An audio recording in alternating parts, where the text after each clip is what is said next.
রান্নাঘর চ্যানেল থেকে আপনাদের সবাইকে ধন্যবাদ। আজকে আপনাদের দেখাবো কচুরলতি দিয়ে কই মাছ রান্না। কচুরলতির আগে থেকে দেখেন কেটে নিয়েছি, তারপরে কচুরলতিটা ভালো করে ধুয়ে নিলাম, পরিষ্কার করে ধুয়ে নিছি। কই মাছগুলো আগের থেকেই কেটে রাখছিলাম। দেখেন বটি দিয়ে কই মাছগুলো মাঝখানে কেটে নিলাম। কই মাছগুলো সুন্দর করে কেটে নিছি। দেখেন কত সুন্দর।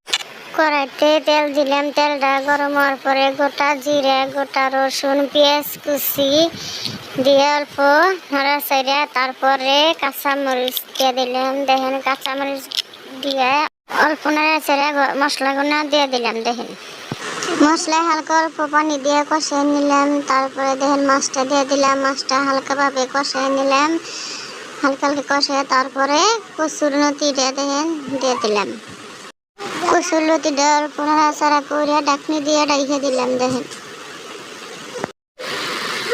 ঢাকনাটা উঠাইয়া দিলাম। দেখেন উঠাইয়া হালকা হালকা করে নাড়াচাড়া করলাম। দেখেন ওরা মাছগুলো সব ভেঙে যাব। তারপরে পরিমাণ মতো অল্প পানি দিয়ে দিলাম। দেখেন আপনারা সবাই আমার চ্যানেলটা সাবস্ক্রাইব করে পাশে থাকবেন নতুন নতুন রেসিপি পাওয়ার জন্য।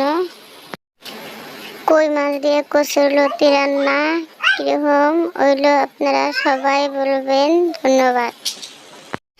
আপনাদের সবার জন্য দোয়া করি, আপনারা সবাই আমাদের জন্য দোয়া করবেন ইনশাল্লাহ।